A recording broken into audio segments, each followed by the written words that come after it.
Hello and welcome back to Autistic Radio.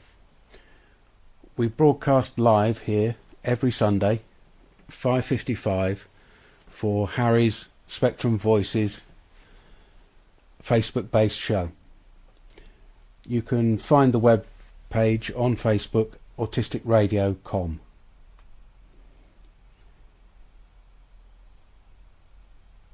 We always have a few moments to reflect and have an open meeting on what we're doing here at Autistic Radio and the autistically led charity created by autistic people, Autistic Association. Just prior to the live broadcast, every Sunday we have a drop-in where people can listen to other autistic people talking, text each other as a group, and also use their voice to speak out about their experience of autism and what's going on in their lives. The 444 drop-in. And one of the reflections that we had as a group this week was the importance of peer support and how other people who have a similar or enough similar experience to yourself are a valuable contribution to your experience of life. And for autistic people, we also said it had to be reliable and organised by us. So wherever you are in the world, I just want to leave you with the thought of us here at Autistic Radio, that reaching out to find other autistic people in your area, on the internet, here at Autistic Radio, is a very valuable hurdle to overcome.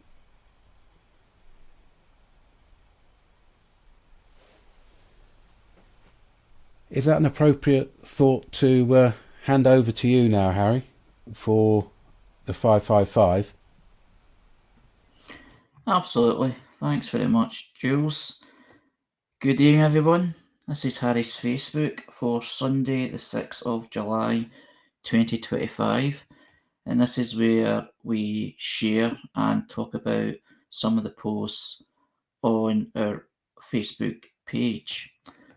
And the first post is from Rosie Weldon's Autistic Life, which is a personal blog. I am an autistic adult that shares my life openly and honestly online. And what Rosie shared is the following. I don't want your sympathy. I want your respect. I want you to believe me when I talk about my struggles. I want you to listen when I explain my needs. I want you to stop assuming I'm less than just because I do things differently. I'm not below you, I'm autistic. What's your thoughts on this post?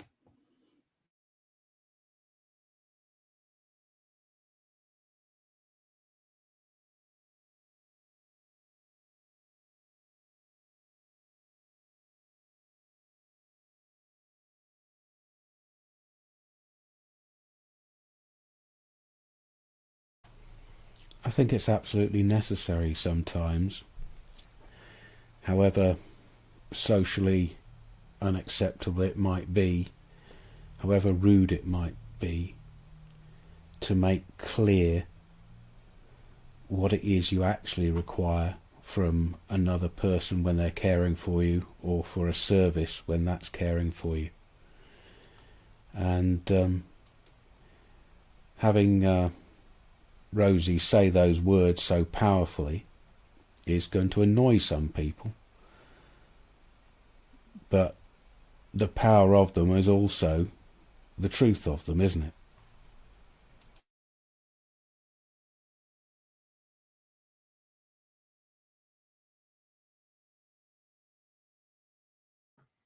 Yes, I mean, it's very blunt, but it sometimes needs to be said. And Rosie does share a lot of these types of posts. Just as a reminder, wait a minute, what some things that go on, in their experience as an autistic person, isn't acceptable. It's like there seems to be a lack of understanding, a lack of respect, a lack of a lot of things when it comes to others in relation to dealing or having a relationship or having a view on what autism is and what Rosie's particular autism experience is. Because as we know, everybody who's autistic is different. So even though it's quite blunt, straight to the point, it's some things that this needs to be repeated again and again for education purposes, for understanding purposes, and in many ways for that burden that's within you to be released. Because I have had these feelings and I have shared it through like poetry and things. So this sort of thing does release you that sort of frustration when you share that message and you see it shared and you see it liked and shared and appreciated. Maybe it's not always appreciated, but at least it's been shared. I like what Raymond said in the text there, Harry. People have different ways of expressing their needs. Even if they are not quite the same as our own ways of expressing, we are listening. And GR is just reacted with, I'm just a human being who has autism. I have the same ambitions, the same dreams, the same desires as most people. The way I process then and the path I have to take may be different, but no less valid.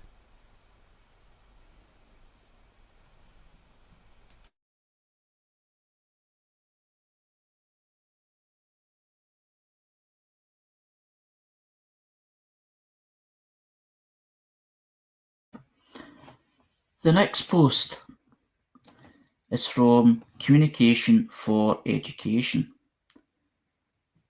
which is an educational consultant, a training programme for staff who support students using text-based multinodal communication in educational settings funded by Ability Central. www.philanthropiabilitycentral.org and the Autism and Communication Centre at SLU, the Catherine Education Centre /Autism. And what they've shared is the following. It's a quote from Quam, a non-speaking autistic consultant and course presenter. And the quote says, I think this will help new teachers understand autistics better. And what Quam is referring to is relationship building, mindset and confidence. And it's a free mini lesson about the importance of trust, a balanced partnership and cultivating a growth mindset, being confident in power support. And it's about the text-based communication, non-speaking. And the website's talking about, listen to non-speaking presenters. Like, our team at Communication for Education believes very deeply that any training created to support non-speaking autistic people needs to be informed by their lived experiences and expertise. From its inception, our course has been designed to include the voices of non-speakers, both as contributors and content reviewers.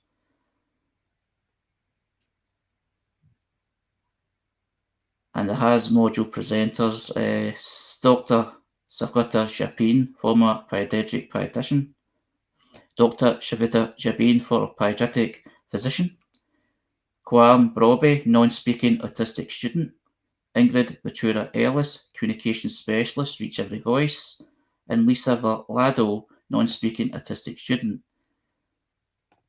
The model objectives of the relationship building is to define a balanced partnership, understanding the necessity of building trust with a student, identify power imbalances in the CP-student relationship that may impact communication, examine the importance of developing a relationship that extends beyond completing classwork, and develop a toolkit of relationship building strategies that can occur in an educational setting. The module examples of the mindset and confidence is recognise the role of confidence plays in an effective communication partner relationship. Discover steps you can take to build your own and your students' confidence. Identify the difference between a fixed mindset and a growth mindset. Understand the importance of communication in the larger context of a student's life. And become a supportive communication partner who exudes confidence in your students. And it goes into more detail in this. But basically what this is about talking about other communications that people use other than speaking. And this is a course, a resource for people, by people, and partnership with people who use that method to show that there's other ways of communicating and not just by speaking. What's people's thoughts?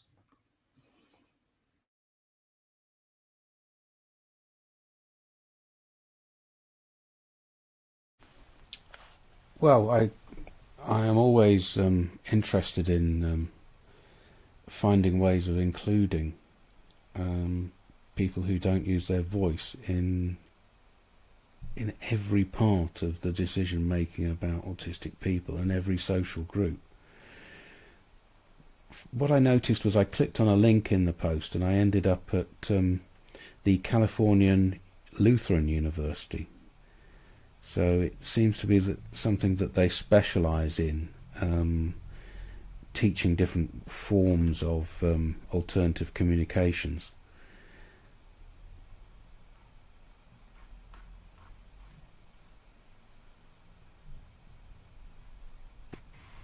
The Nirvana t-shirt is a statement in itself.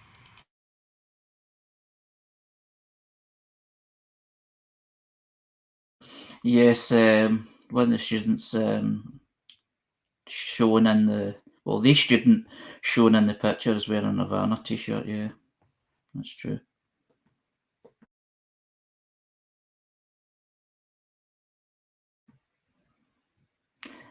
And JR's says something in the post in the text. GR says something in the text which has been said very often but needs to be repeated time and time again. Just because you say nothing doesn't mean you have nothing to say. And by saying the so-called normal way, as they call it, speaking and voice, in terms of speaking voice. So it is very true. And many people that use the different communication methods always say that. Just because we don't talk in the conventional sense of communicating, it doesn't mean that there's nothing to say. It doesn't mean we're not competent. It just means that we're different.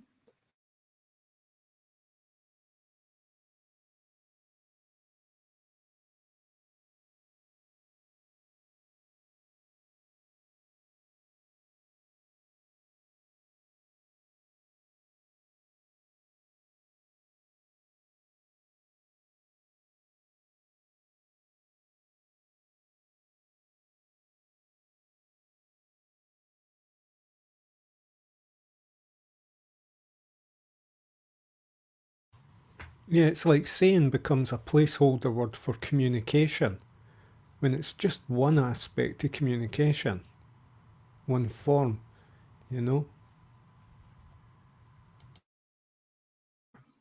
Yes, and I think it's the important thing to say. Just because people use a different way doesn't mean like it's wrong or it's like disabling.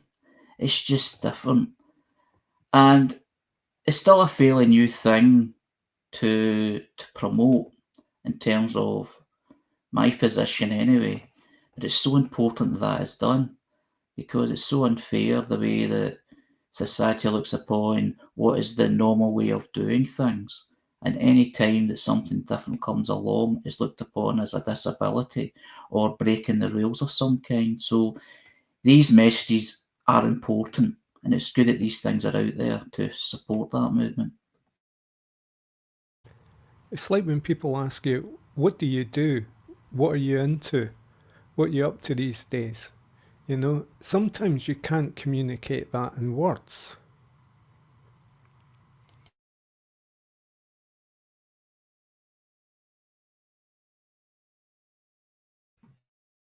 Yeah, I get your point on that, yeah. Yeah, I've had that in the pub many a time, you know, what do you do? You know, it's like, what do you do for work, basically? What's your hobbies, sort of thing? And then sometimes they go along and they say their hobbies, etc. And then I'm thinking, wait a minute. But then I've had that in job interviews as well. It's like sometimes the best thing to do is not to say what you do, is to show what you do. And I'm not just talking about skills, I'm just talking about hobbies and what you do. It just seems if you showed them, it'd be a lot easier to communicate. Even though that I do normally use the speaking communication way. That's the way that I've been brought, that's what I do. But there is some ways, sometimes, that communicating a different way actually is easier to do. I've got this vision now of you going to a job interview with your computerized iron suit that you built in your basement. Then they'll call me a genius and expect everything. Harry Stark.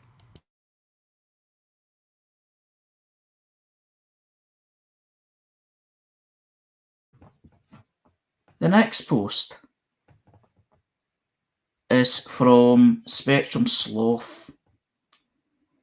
And yesterday, it says, well, the next post is from Spectrum Sloth. And Spectrum Sloth introduce themselves. I'm a late diagnosed 50-something autistic woman in the UK, hoping to help to create a supportive community where we can share our thoughts and experiences. Jeff the cat, Northern Lights, Nature and the Sky, Glimmers, Memes, Sloth, She, Her.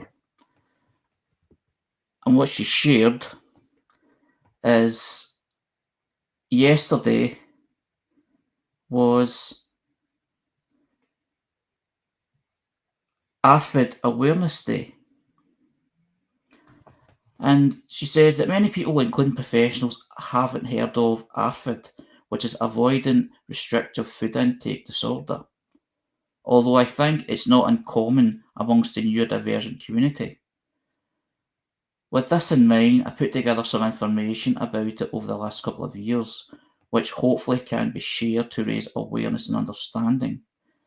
Whether it's for our young people who are struggling to eat, or for the adults who have had the same struggles their whole lives, but have had no idea why. This information is by no means definitive, but is based on my own experiences as a parent of a child with ARFID, and from discussions in support groups, and here on this page. I would love for you to share your experiences and expertise with us here, whether it's your own story, any resources you have found or made yourself, Facebook pages or things you would simply like people to understand. I'd like to add, though, that I am not a medical professional and can't offer medical advice at all. Please go to see a doctor if you're concerned about yourself or someone you know or care of who struggles to eat. So what is ARFID? The presentation says, ARFID stands for Avoidant Restrictive Food Intake Disorder. People with ARFID are unable to eat certain foods and may be extremely limited in what they can eat or in how much they can eat. If they're hungry enough, they will eat is not the case for someone with ARFID. They can't eat a food which is not one of their safe foods and may still struggle with their safe foods. ARFID may be a sensory issue where the person is unable to tolerate the texture or taste of many foods. They often develop safe foods which they can manage to eat, but these may be specific and may change over time. And it's caused by some kind of trauma around food, such as choking, being, or feeling sick. Food then feels unsafe to the point that the person's mental and physical health can be severely affected. ARFID is not. It's not based around body image or wanting to lose weight. It's not a choice the person makes to not eat. It's not picky eating or the person being awkward. It's not gender or age specific. Anyone can have it at any age, although it appears to be more common in neurodivergent people. It is not weight dependent. Someone doesn't have to be underweight to have ARFID. Supporting someone with ARFID, always accept that this is a disorder, not a choice. No one chooses ARFID. Always let them eat what they feel they can eat. Always help them to find somewhere they feel safe eating. Always let go of what your eating and meals should look like. Always show compassion and kindness and let them know you are there for them. When you're supporting someone with ARFID, never try to force them to eat. Never hide another food in a safe food. They may stop eating that safe food if you do that. Never use punishment, guilt, bribery, or shame to try to get them to eat. It won't help and they feel bad enough already. And never lie about the food you are giving them. They need to try and learn to trust food and know that they can trust you. People who have ARFID can struggle with many aspects of life. They may find it difficult to be around food, to eat in front of others, or to see other people eat. They may also feel unwell. They may also be unwell due to lack of nutrition. Some people with ARFID have emetophobia, which is the fear of being sick, being around in case they are sick. This can affect, for example, visiting family and friends, socialising, going to work or school, holidays and days out, celebrations, and family time. There may be times when a person with ARFID is able to try new foods and or have a greater variety of foods. This doesn't mean it has gone away. There are certain things that may trigger an episode of more restricted eating, such as being stressed or excited about something, a change in routine, being in a noisy environment, having visitors at home, being away from home, and being in hospital. ARFID in medicine. Although many people who have ARFID may have nutrient deficiencies, ARFID itself may make it difficult to take the meal supplement shakes, gummies, tablets, drop-in drinks, which may change the taste, texture. It is not as simple as taking some vitamins if they are needed. Having ARFID can also make it difficult to take medications such as pain relief and antibiotics, and may impact accessing any medical process, which involves swallowing a substance or examining the mouth or throat. ARFID and diagnosis. Unfortunately, ARFID isn't well known by many in the medical profession. This means it can be very hard to get a diagnosis and any type of meaningful support. In some cases, people with ARFID are misdiagnosed with anorexia or other eating disorders and can be subjected to harmful therapies. Joining support groups in person and online can be a great source of information and comfort. ARFID is starting to get a little more recognition, but we still have a long way to go. And there's available information online for people who want to access more of this information. So what's people's thoughts? Have they ever heard about this condition?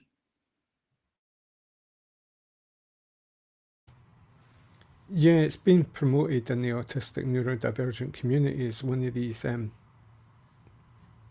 way I look at it, it's like these stress factors with our basic needs. And as it said, it's not commonly diagnosed these days, or maybe even accepted. So it leads to other diagnoses and treatments.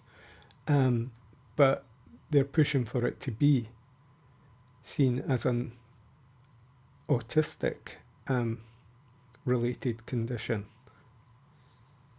So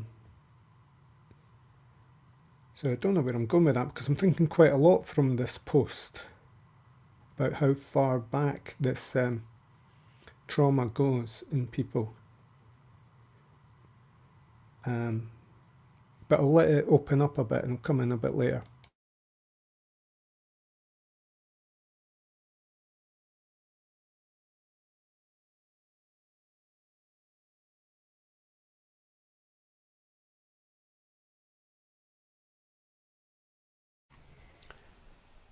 It has to be something that's taken very seriously. When people restrict their food intake for whatever reason, they are breaking down the way the body normally functions. The human body requires certain nutrients at certain time intervals to work in the most efficient way. And if it's not working in the most efficient way, it affects every other part of the body. It affects healing, it affects mood, it affects mental state more than mood. So we have to the best of our abilities, if we're not affected by these difficulties and maybe have some mild aversion of difficulty with foods, do the best we can to get the variety of nutrients that the human body requires.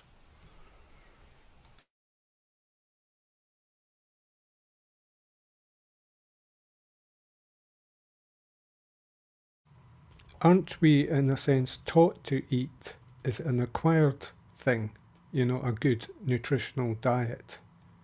Because many people would just feed themselves, all manner of things if it wasn't kind of culturally conditioned. So I'll just leave it at that. I think you're right, but there's also difficulties with that. And as soon as you start talking about people who have a label that goes with a disorder, the kind of general sense of what's normal has gone.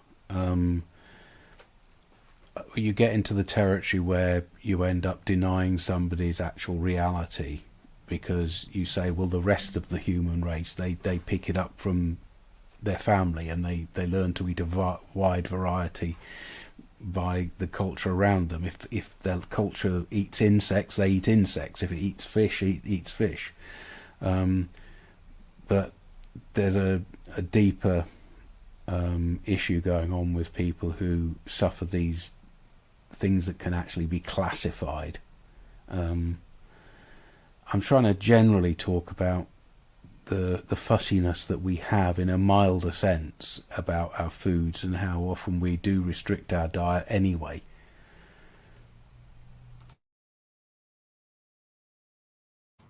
I take it this is being promoted in this post as an autism related issue, yeah? Even if it isn't here, I've seen it linked in other places. It says in the post that although it's not just neurodivergent people that affects, it appears to affect a lot of people who are neurodivergent, so that's why it's been shared. So, but it's even so, it's not well known, and a lot of these things that you try to explain to the general population, I hate to say things like that, but that's the only way you can put it. It's like the mainstream, the so-called normal society, as many people say, is another excuse not to do something. It's like that lack of understanding. So you need to sort of repeat these messages and really give these kind of lengthy presentations to explain what it's all about. It's that people aren't being awkward. You know, this isn't something to make your life awkward. Their life is already under strain because they have this condition. So try to be more understanding of it. And I think a lot of that goes back to a lot of autistic people not doing something, especially children. And if they're not doing something, they be punished for not doing it because they're misbehaving. And it's trying to explain that this is not misbehaving. This is a genuine difficulty for some people, especially children.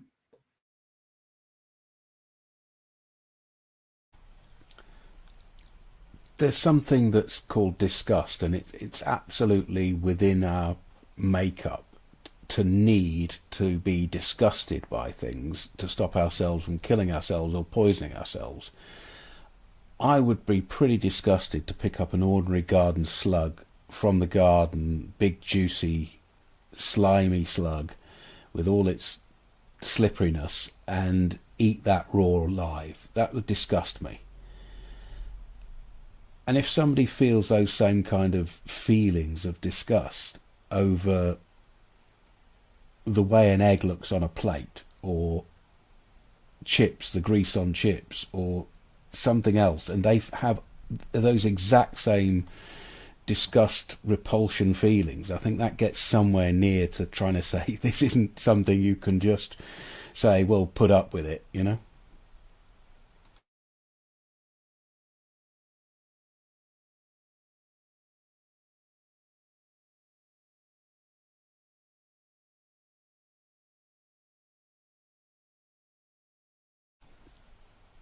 In the text, somebody says, I won't eat socially. Social anxiety is a mental health issue, usually related to trauma, possibly from a life-masking, undiagnosed autism, ? And I think that person in that text is bringing us forward an interesting point.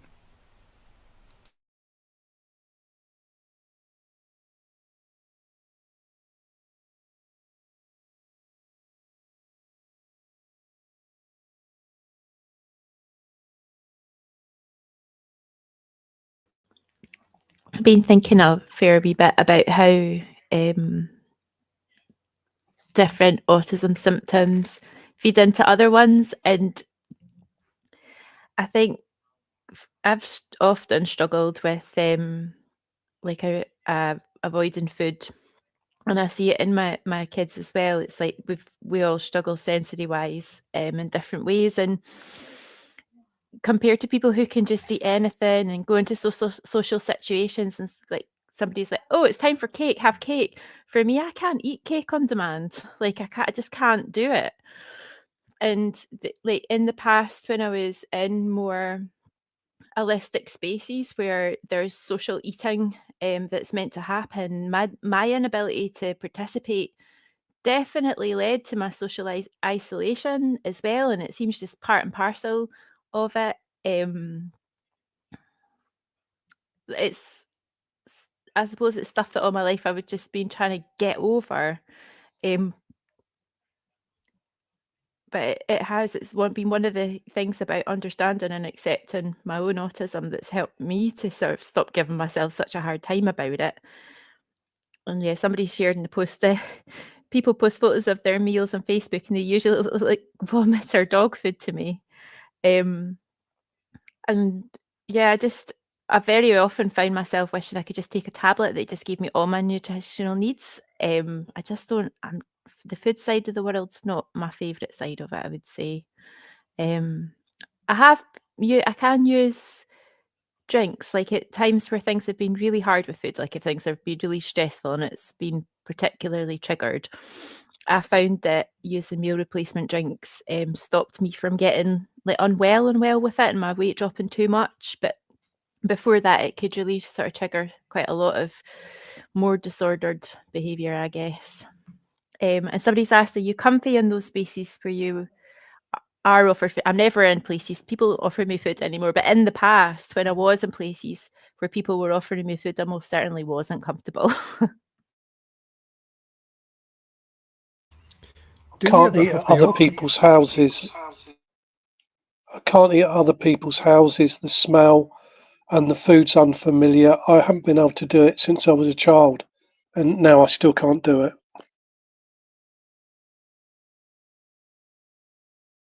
Yeah, I relate to that, GR. I don't want to either. Do you have the opposite thing, Nicola, where uncontrollably you might just start eating? No, that's not been something in my life. I think I'd really hate talking about food in general. I just feel like it gets so like personal for people, and somebody who's not gained much like weight in my adult life, and the the venom that some people can send at you for being slim as well. I hate it. I just don't like the whole issue. Yeah, sensitive subject. I was just thinking that some people get into what they call comfort eating, but I imagine that's just not on your radar.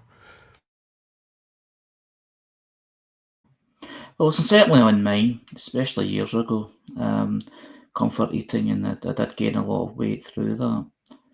But I'm understanding I can relate to a lot what's being said and what was actually said in, the presentation as well. It's like sometimes the texture of something, sometimes just the environment you're in, you just don't feel like eating. I mean, I was somewhere yesterday, it was a nice event. It was a big public event celebrating 150 years of Paisley's Trade Union Council, but it was also part of a bigger kind of festival event around Paisley, around its traditions, etc. And it was quite a long day. And I've had even though it was friendly and it was great, and the weather turned out quite nice. Involved in a march, with lots of people involved in going to look at different kind of events, with many people around. Sometimes it's quite loud because it's a kind of exciting thing they were doing. And then going into a venue where there was performances on stage. And I hadn't eaten all day from the kind of breakfast I had early that morning, but they had two things. They had like a lunch sort of kind of spread, and then they had, a fish supper later on. I talked about the fish supper, but I found it difficult to have the kind of sandwiches kind of spread it was out, just because of the environment I was in. I was kind of trying to get used to where I was sitting. It was a nice venue and nice people around. It's just get used to, because I've been around people all day and I just didn't feel like eating. I was enjoying my pint right enough, and that was kind of comforting. I suppose that was the comfort food or the comfort thing. But I did find that the one thing, actually, talking about that I'm wary of is I'm a fast eater. So when I'm actually eating in company, it's like I can't eat comfortably because I try to slow myself down in case that I look gutsy or whatever. It's like the overthinking thing. I just don't find it comfortable. And the thing that kind of not triggered it, but what I remember is I can remember going to my brother's a few years ago, and he bought a fish supper, and I ate it pretty quickly. And he was looking at me in amazement how quick I finished it. And I went like that. I was just eating.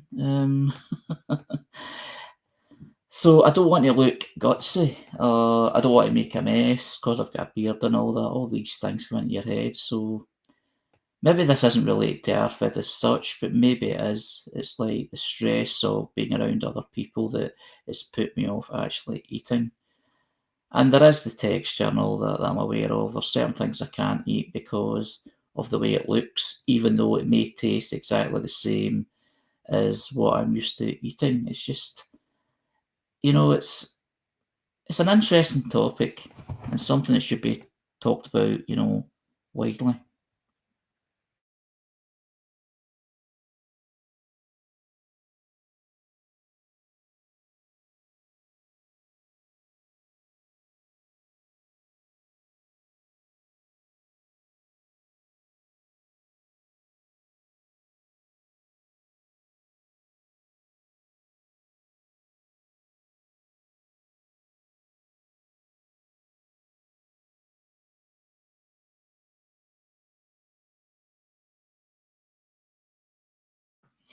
I mean, in the text, I mean, there was, people are texting like they dislike most fast food like McDonald's, etc.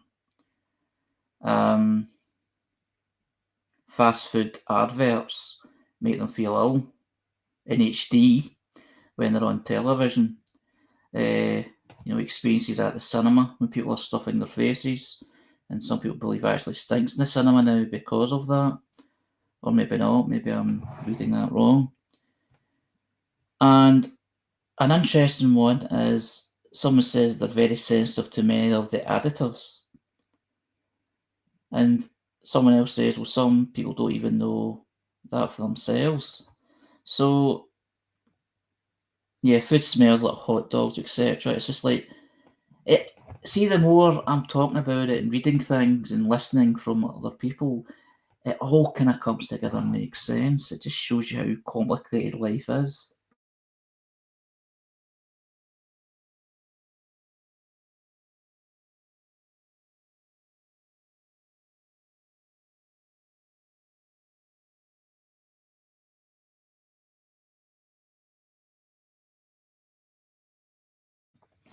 The next post is from Grove Neurodivergent Mentoring and Education. It's an education website.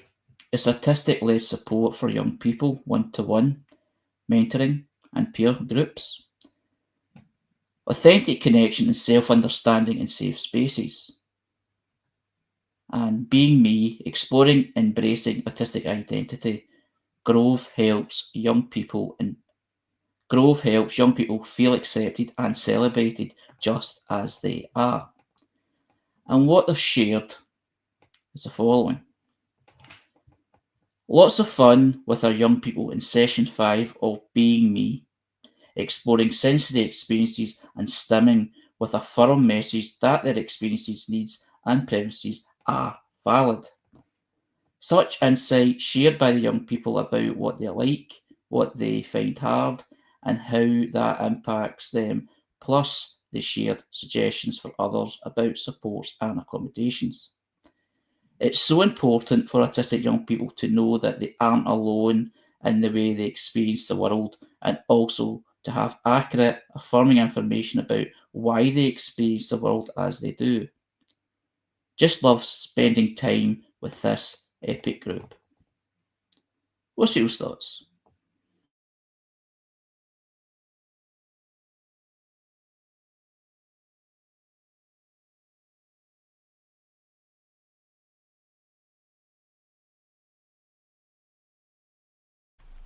The more I come to see the things that you share from Grove, the better I feel about it. It really does look as though they have a good model for the policymakers out there to use, for the local authorities to learn from, copy, and exploit the experience of the autistic team there.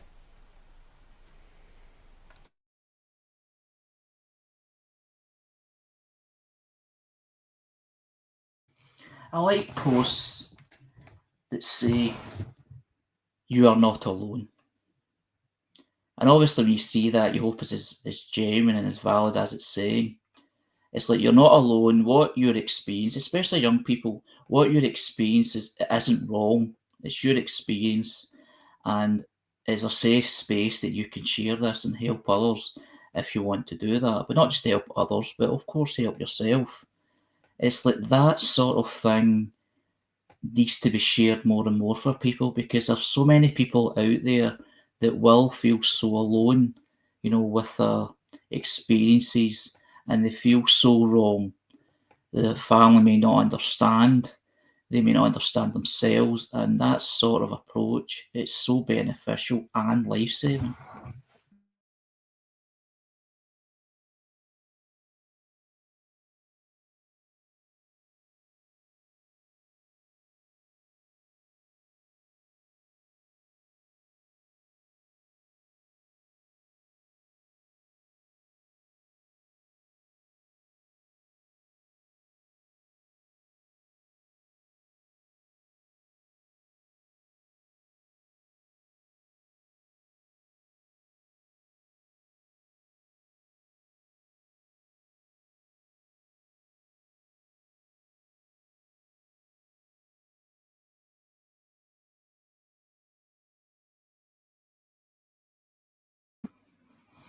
Yeah, a text illustrates this point.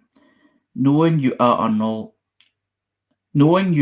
alone is important, whatever you are. That is very true. I totally agree with that.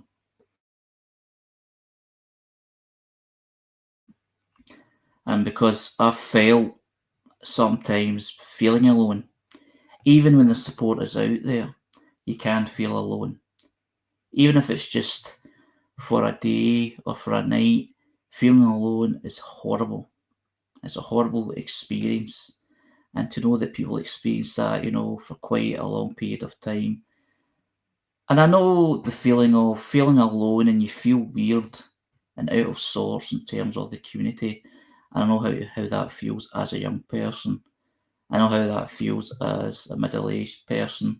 Even though I'm more confident in myself, I still have those kind of moods, those sort of thoughts. So it is good to know that you're not alone anytime and whoever you are.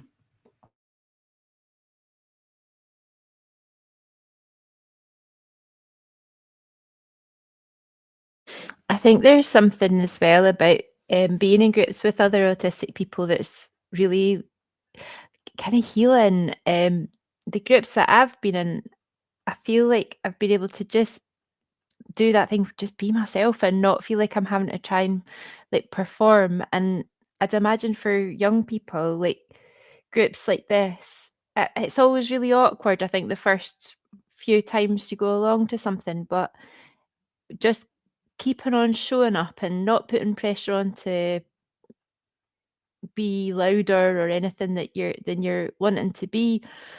It's just really nice once people start to you start to connect with other people and let it just organically happens. There was a study I came across recently, and it was talking about how autistic people with other autistic people can generate better rapport with one another than even neurotypical people. So it resonated with me.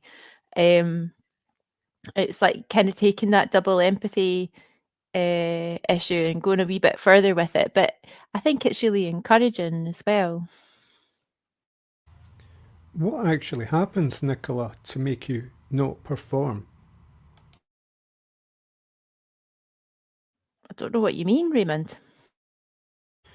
When you said you go to these situations and you feel that you don't have to perform, like autistic groups, is it? And I was sitting reflecting on that and thinking, yeah, what must that feel like? What goes on that makes that happen? Whereas in other situations we feel we are performing. I think for myself, I would say that it's because there's something that's in mixed groups that I've been in before, or non-autistic groups in general.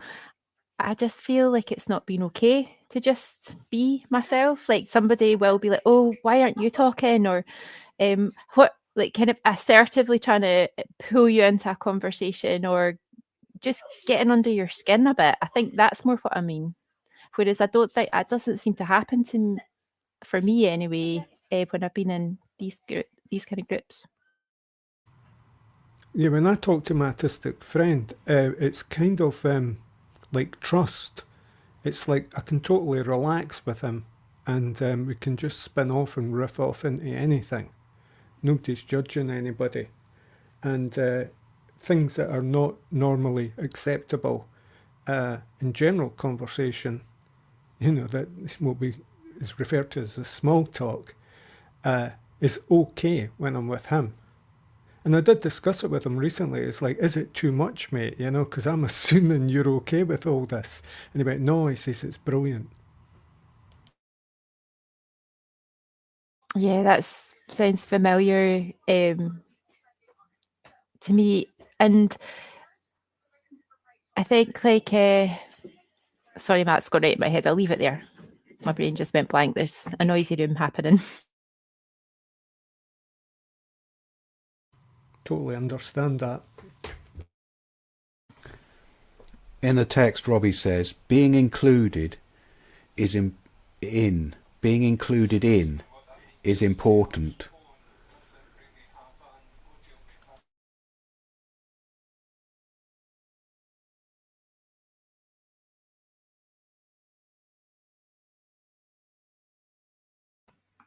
Yeah, I can relate to what Robbie said, and I can relate to what Nicola and Raymond were talking about.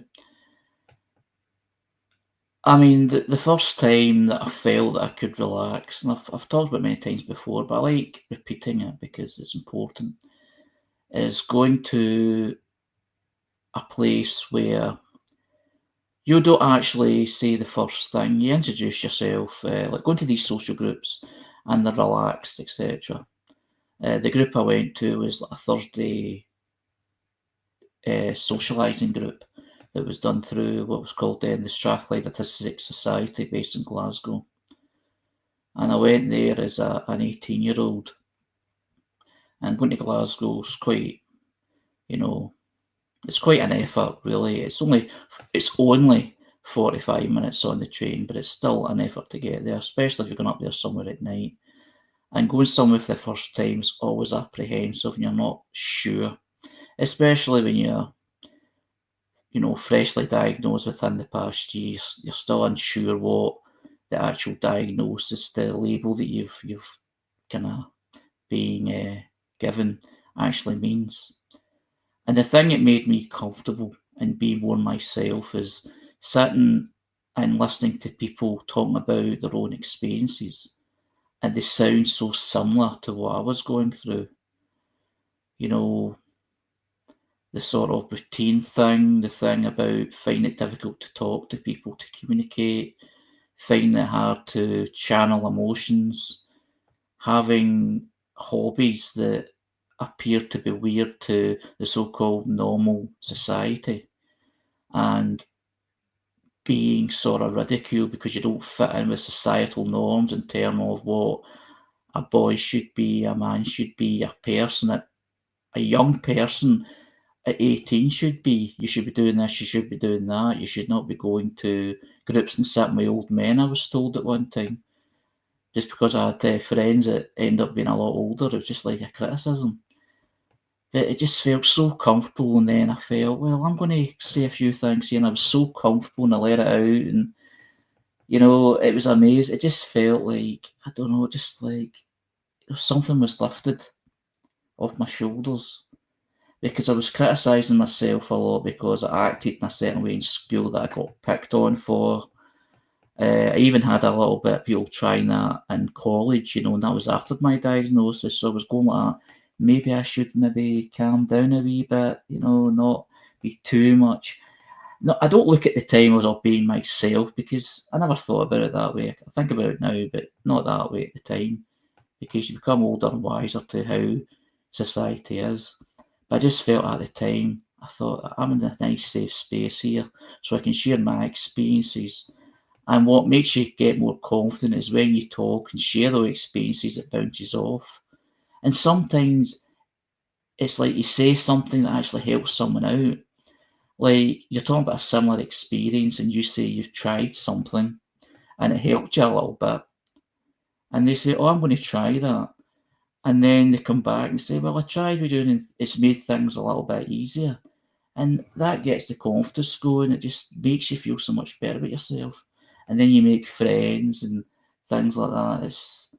But it's got to be in the right environment. And as we know about, society, it's not always easy to find. And the only reason that I got into there in the first place is because I was referred to the Strathclyde Autistic Society, by my parents, and that was just after I was diagnosed. It was just like something for me to get some help with. And I've got to say, it was so beneficial that I grew out from it, that I didn't need it anymore. But I needed it for maybe around 10 years or something. And it done a world of good because I was around the right people, I felt. Now, don't get me wrong, it wasn't all plain sailing. I didn't go on with everyone, and you don't get that in life, that's going to happen. But it was so beneficial that you felt safe with the right company.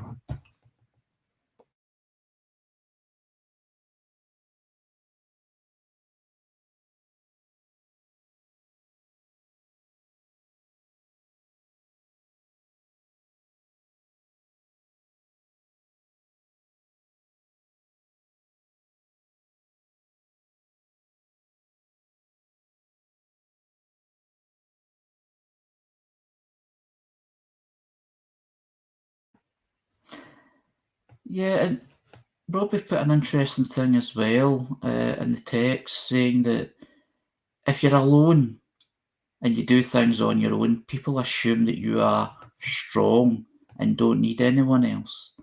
And that's quite an important thing to say, that that's not always the case. It's just people are getting by, but they may be struggling to get by and don't know how to access support or don't feel safe to ask for help or support.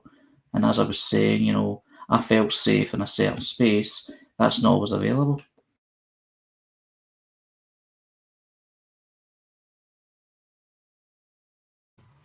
Yeah, Robbie was also saying in the text, being accepted as you are is important. I need common interest with people.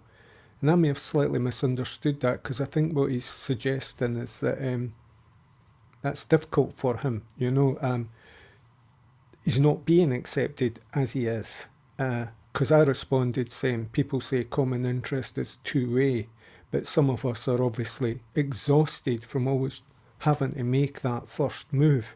But that may have been missing the point of what Robbie was saying about how being accepted in the first place is the difficulty.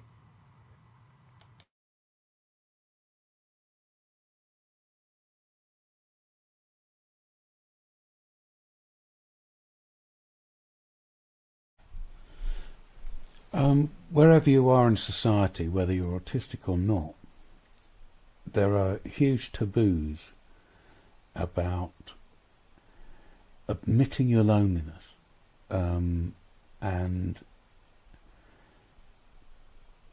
it's actually just important for us to realise for ourselves that we may need more contact than we have at the moment with other human beings, particularly people like ourselves. Obviously, the similarity of autism is very important, but other similarities in ourselves, common interests and whatever, because there's a lot of denial going on. There's a lot of denial and fear to actually express the loneliness that we do feel as autistic people in this age of our lives. I'm approaching, I'm going into my 7th decade now, and making friends or making contacts with people when you're 60 plus years old, 50 plus years old, 40 plus years old is very different from when you're 18. You're not in those situations as often where there are opportunities, and you have your own experiences. So every time, every decade, you have to refresh your idea and buck up your idea and take another social risk yet again to stop yourself from being somebody who slips away unnoticed, uncared for. So looking yourself in the mirror and saying, yes, I know I have a few friends, I know I this, that and the other, and realising, yes, I probably would benefit from knowing another one or two different people. That's a really important thing for us to do.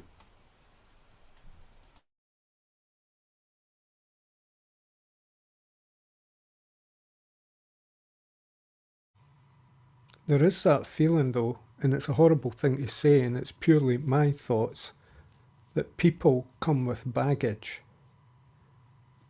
And so as an avoidant personality, I tend to want to avoid that. But of course, that can release different energies in me, you know, if I allow it. It's interesting you say that, Raymond. We all do come with baggage, experience, loss of memory, and we come with trauma, we come with these things. However, we always did. We did when we were 4 years old, and we did when we were 14 years old, and we did when we were 24 years old, because whatever was going on in our life then was enormous then too. And so we always came with baggage. We were a complicated mess of a human being at all stages of our lives, and they are risky things to get involved with. because it's a big unknown set of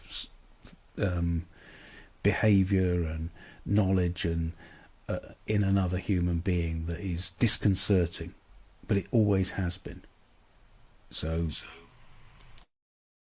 Do you think when we were younger we sought these people out because we were lonely?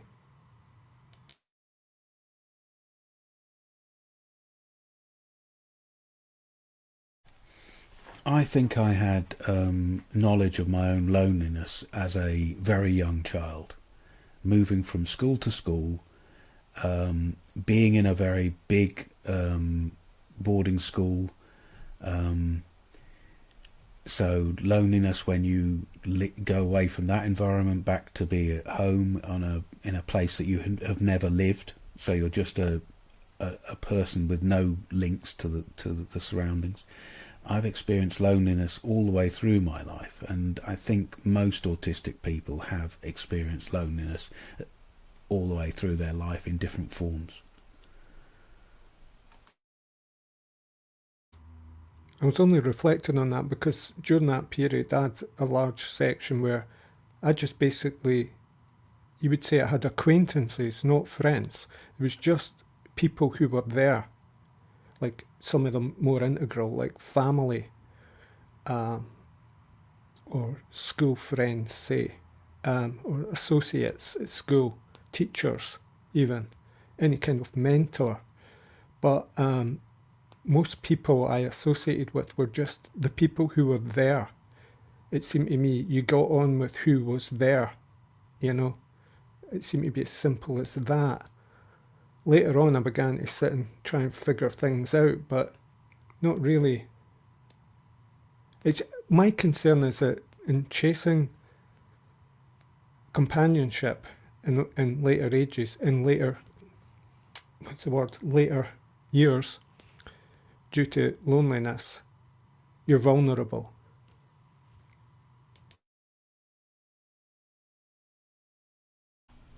You are. You're also vulnerable when you're young. But I think in this case, I'm just going to agree with you. You know, you are in a particular set of vulnerable circumstances as you age. However, these risks have to be taken, and those that find companionship and find friendship in other people will say it's worth the risk, I'm guessing. I fully endorse that.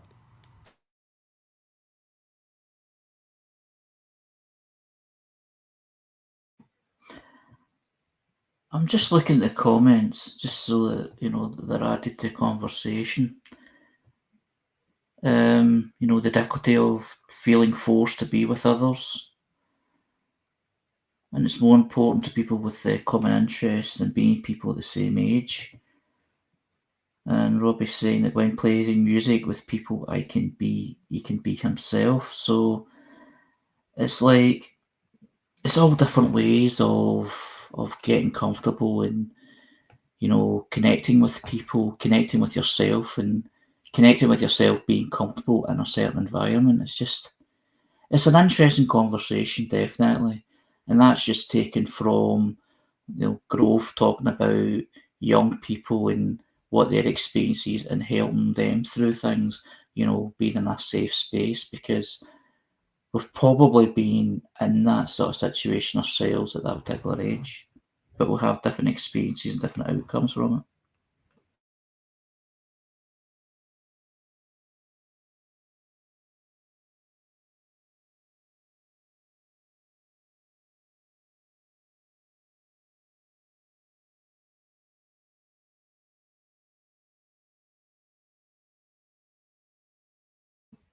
I like that as well. You are your first friend, aren't you? And it's been said that's a necessity. And I'm taking from that, and I can be corrected, is loving yourself, liking yourself for who you are. And if you can do that, you can connect with other people. But if you're struggling with that, that makes it difficult to connect. and make friends with other people. Because I've been there. There's been times where I've been really annoyed at myself and annoyed at my own character for whatever.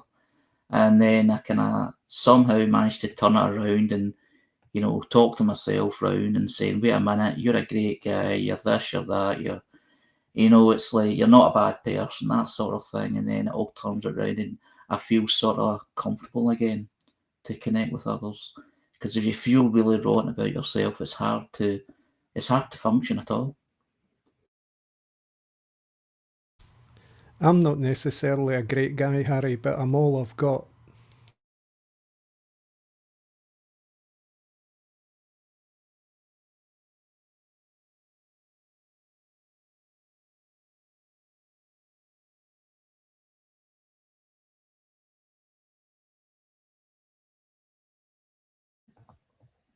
The next post is from Aurora Consulting.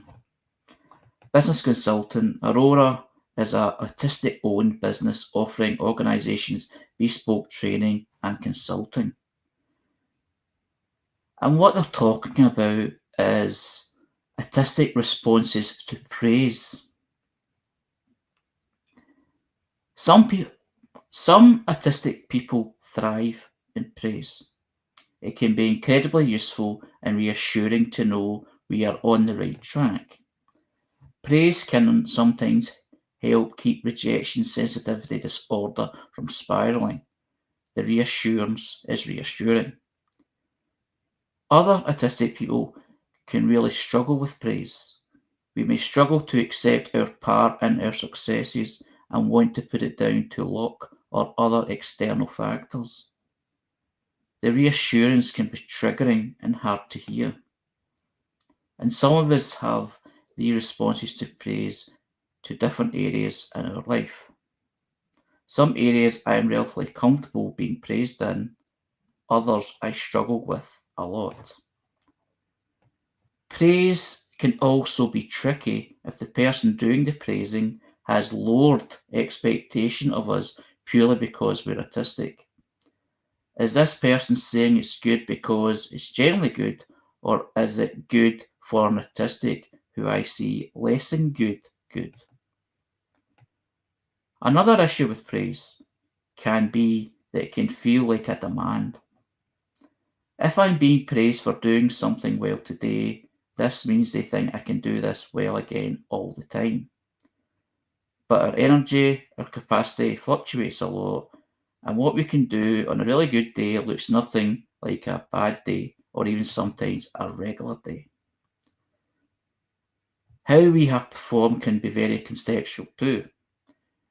From former autistic, my former autistic students and staff often performed at their best on the subject of passionate interest.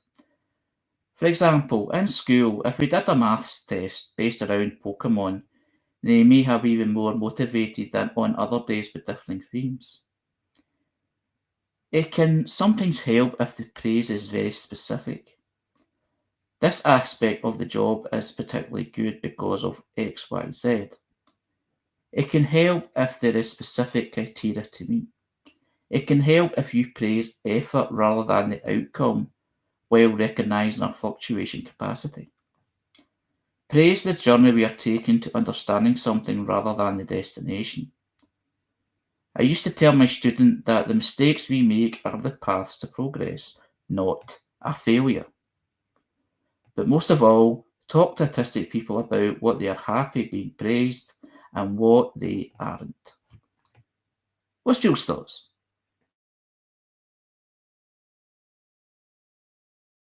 Yeah, I struggle with praise. It often feels gratuitous, and it often feels like people are never praising you for the things that you really want to be praised for, if that makes any sense.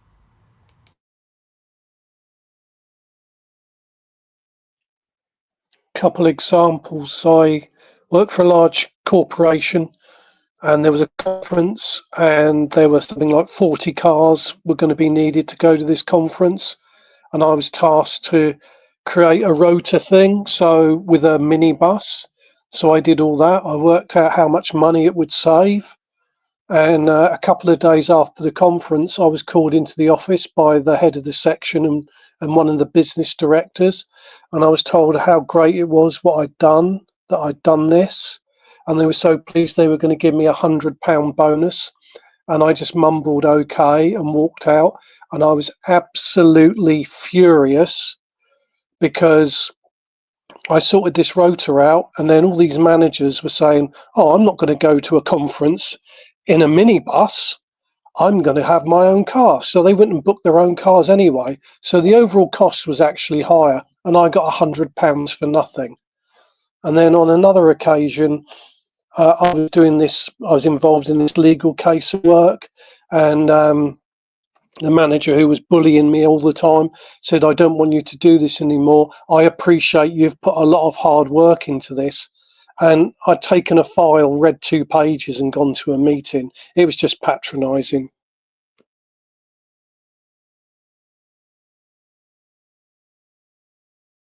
In the chat, someone said something I find so relatable. I find it difficult to believe people when they praise me. Do they really mean it? Are they just being polite? Are they just being kind? Do they want something?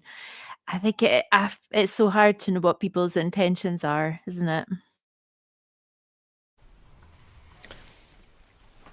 I think in most circumstances, praise is some kind of show of control and taking of status. To be in a position where you're praising somebody else is elevating yourself by saying, "My opinion counts." You know, you're passing judgment on somebody in such a way as to inform them that they are important enough to be able to judge you. So I would say in most circumstances it's something to be really cautious about. There are circumstances where it's socially normal and acceptable. You know, you've got parents praising young children and school teachers praising. But in the office and in work, these are really poor management tools. Expressing gratitude and showing your valuing of somebody is a different thing to praising them. People need more respect than that.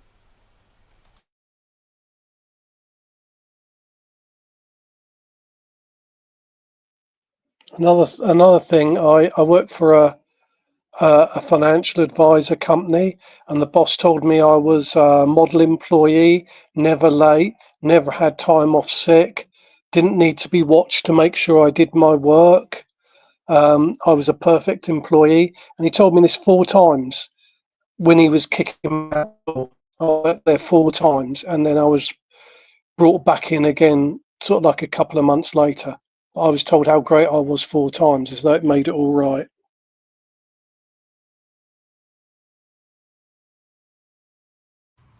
I'll pick up on this demand thing as well. It's like if you're being told you're good at something, it's almost like, yeah, you're good at that. Can you do some more? Can we get you to do some more? And it's like you're locked into this thing of someone else's kind of opinion and assessment and framing of what you're good at.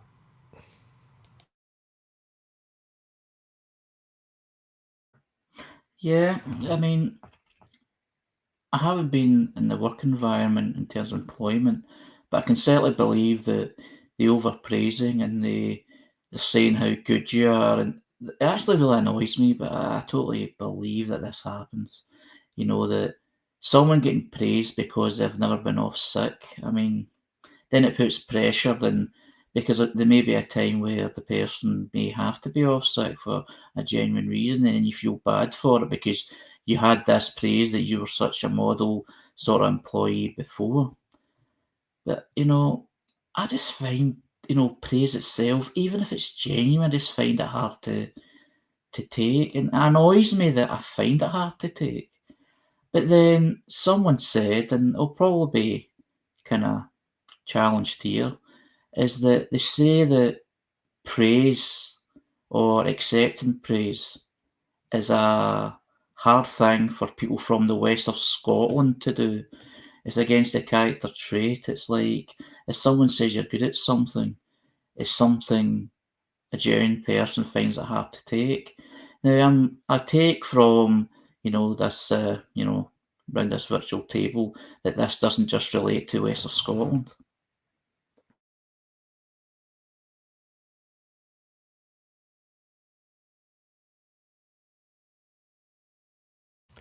Sorry, Harry, why would it?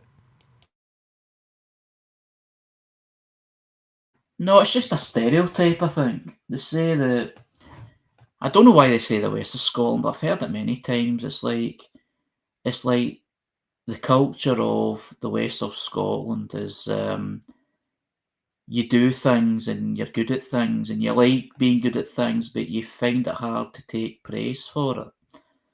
And to be honest, I find that kind of strange, because I've seen people take praise fairly well, but I find it difficult to take. And it may be an artistic thing, it may not be, but I just find it difficult, even if it is genuine. Although there may be times where it hasn't been genuine, people are just expecting, a certain standard from you all the time because you had one good day or you did something very good at their standard, in one occasion. They're expecting to happen all the time, which I believe would happen in, employment settings quite a lot. If anything, I've seen Central West Scotland as being quite full of themselves, but that's like the pot calling the kettle black, really.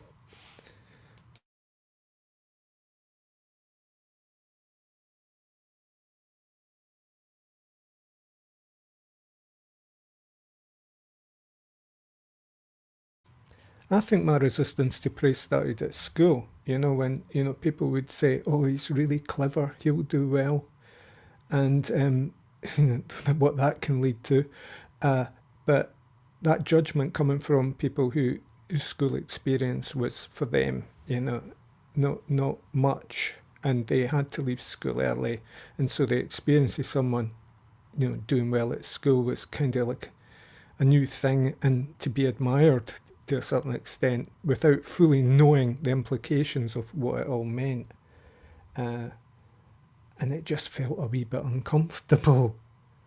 Although certain teachers who I felt were, understood me and who praised things I did at school, I enjoyed. But that got me into a lot of trouble with peers because you become a bit of a pet at that point.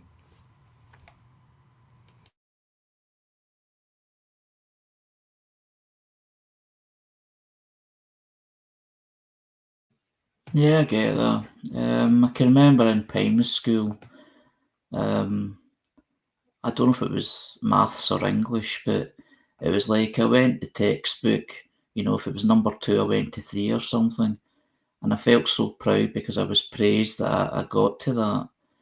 But for some reason, I may have struggled. I don't even know what the struggle was, but I ended up going back down to number 2 or whatever it was. It's just I went up a level, then went down. And I can remember feeling devastated about it. Now, I was maybe 9 or 10 at the time. And at the time, in an innocent way, you're sort of led to believe that, school, and the longer you stay in school and the more brainier you are in terms of what brainy is and the sort of levels that you sort of tick off in terms of number 1's the lowest and 10's the highest. It's like, if you get the highest score, it's like you're a successful human being. It's like you're fantastic. But if you don't, you're going to struggle all your life and you're going to struggle with this and struggle with that. You're not going to get much of your job prospects. And this is primary school I'm talking about. So, yes, praise is quite strange in many ways. Sometimes it feels like it's undeserving, even if it's someone genuine giving it to you. And even though it is deserving, but you don't feel it's deserving, or it's something that puts pressure on you to do even better than what you've been doing so far. And as I've said before, and many autistic people have said before, is school and the school environment. And I'm going back to the late 80s, early 90s here. was quite, difficult in many ways in terms of relation to peers and how you were looked upon by your peers. And I always recall that in some way in primary school and up to secondary school that I was always some sort of a weird sort of character. Funny, but weird. And that always sticks with me in terms of talking about, education.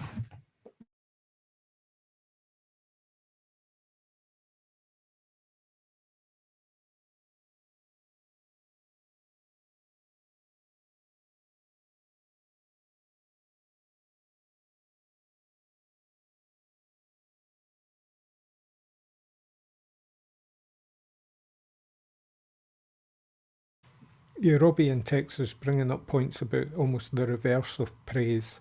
I've been criticised so much I have trouble believing anything positive. Yeah, it's that kind of social reinforcement. And my resistance to praise began at school, but it was because how bad they said I was. So that's a general mistrust of any kind of judgment coming in there, I suppose that reads as.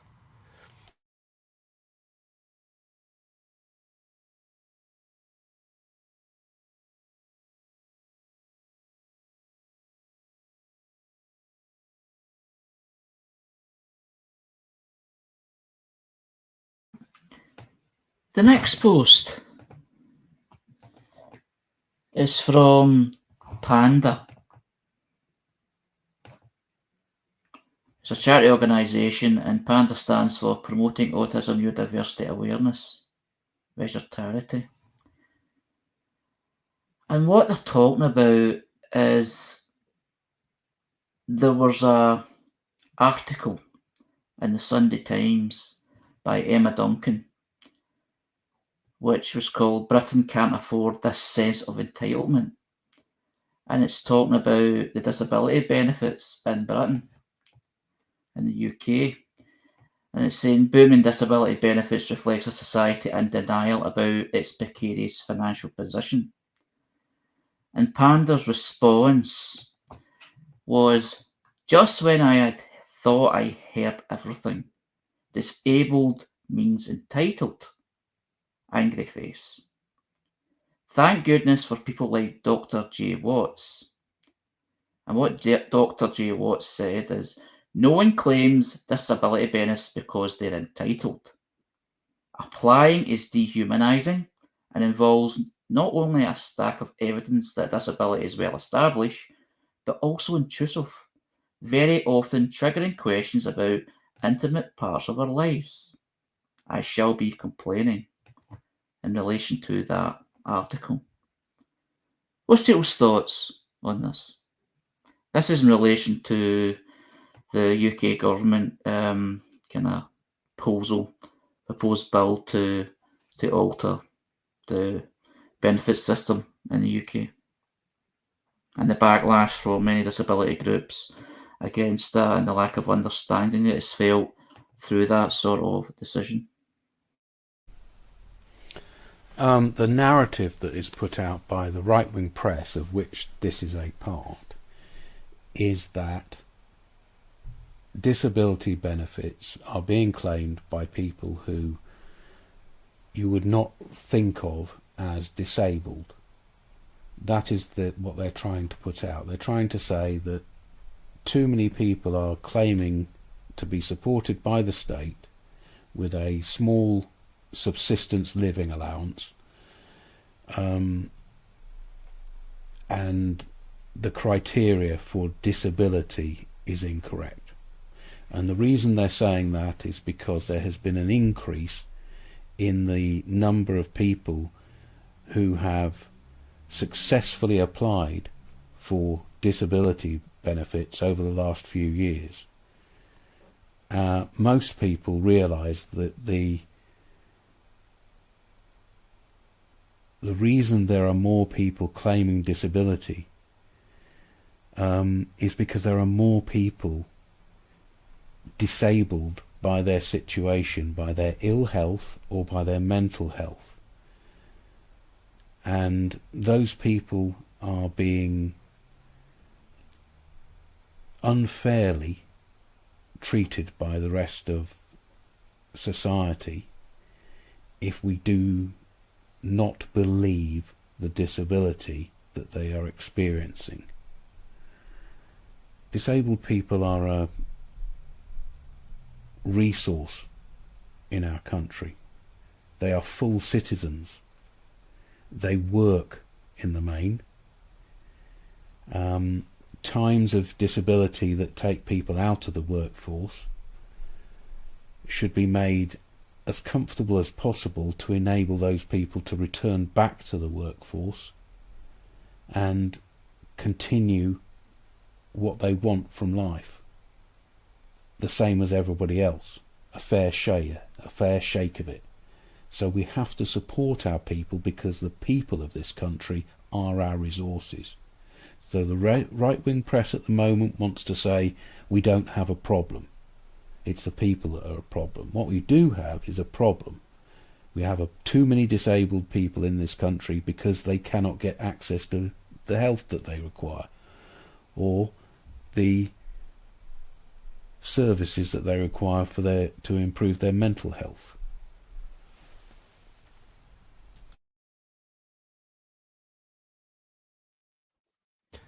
It's a straw man. There has to be a straw man that governments and then stirring up amongst people to say this is the reason things are wrong. There was a Tory minister called Peter Lilly about 30-ish years ago. The problem, he said, was single mothers.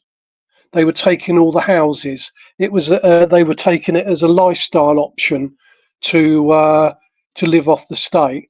Then it was Eastern Europeans coming in from the European Union so they can live on benefits in this country.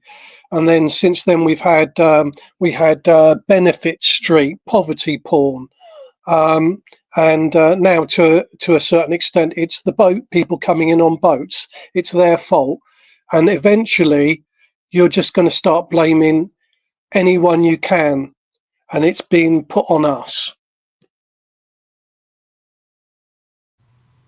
In my opinion, this is all dictated by very few people, psychopaths, a lot of them, who control the media and control government, and we willingly live under it because we feel disempowered and powerless to change it. It's just sometimes we have to get human again and go like, this is inhuman.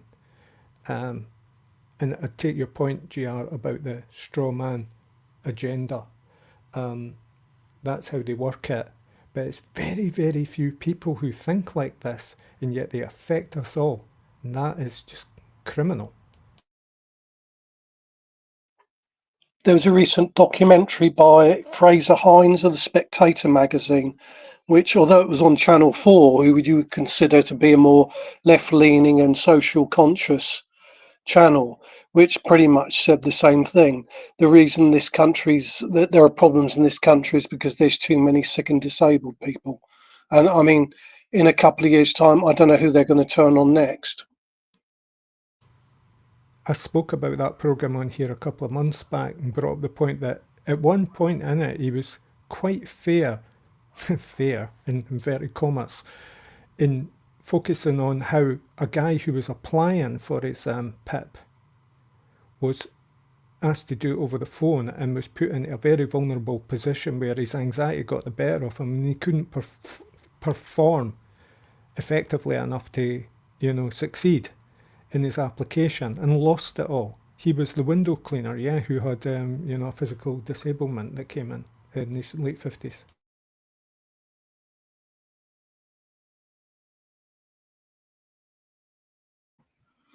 Yeah, what I've noticed about the media in the UK is it has right-wing leanings, most of it.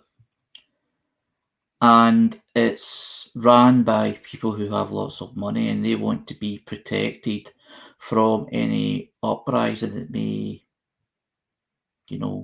threaten that. So governments, for a long time now, have always looked to blame people that they look upon as down the social ladder. and certain people in the community. I mean, it seems to do it with the working class as well. Because many people on the working class who are disabled, and it has been said already, are working, but they don't earn enough through their work, so they need to claim certain benefits to kind of top up so they can survive.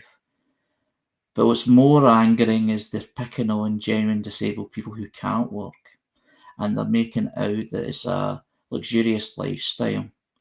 And that needs to be combated, because there is elements of the society that we have that there are people that do rig the system, but people also rig the system at the top. So it's easy. It's basically bullying. It's just like picking on the small person in terms of who they think is a small person and how they have the lack of facility to fight back, like others in the top may be able to fight back in a certain way, if it's through courts or whatever. And that's what angers me about it. They try to make it sound like they're trying to make things fair for everybody, but basically what they're doing is they're just picking blame. And as it's been said, they've picked on other people, they've picked on single mothers, or they've picked on immigrants, etc. They pick on anybody but the real problem. And for many autistic people, this is a very harsh environment, because many people, because you're trying to show that autism isn't a disability in itself, but as I recall that Jules has said, it's being disabling in the community. So you feel disabled by the community and the society you live in, and that's why that many autistic people can't even fall through in getting a job, employment, etc. And I am one of those people. I don't know if you've heard of someone called Lewis Schaefer. I just got this up because I wanted to double check that I was right. On July the 3rd, 2025, while appearing on GB News discussing the cost of disability benefits, Lewis Schaefer suggested that disability people should be killed off either by starvation or direct means.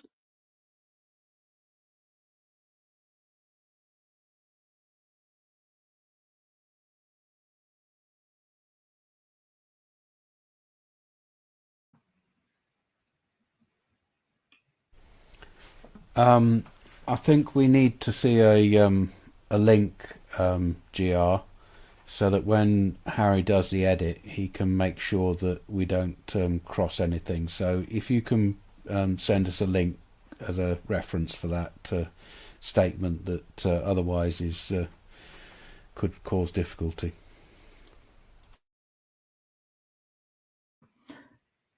Well, we've come to the end of the broadcast. So thanks everyone for taking part tonight. It was a great conversation, quite emotional in many ways, particularly at the end. But thanks for that, and thanks to the people who share these posts that we're sharing, because without that, we wouldn't have much of a discussion based on the certain topics that have been raised, particularly ones that kind of highlight that, the AFRID, etc., that it's not known well enough. So this is Harry's Facebook for Sunday the 6th of July 2025, and it's part of the Spectrum Voices Conversation every Sunday from 5:55 p.m. to 7:30 p.m. UK time, which is available via Facebook and YouTube and other platforms.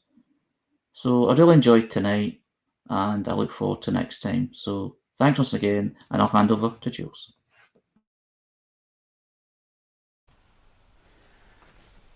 Thank you, Harry. Again, thank you for creating the Facebook page that we are inspired by every Sunday. Just to remind people about what we do here on Autistic Radio.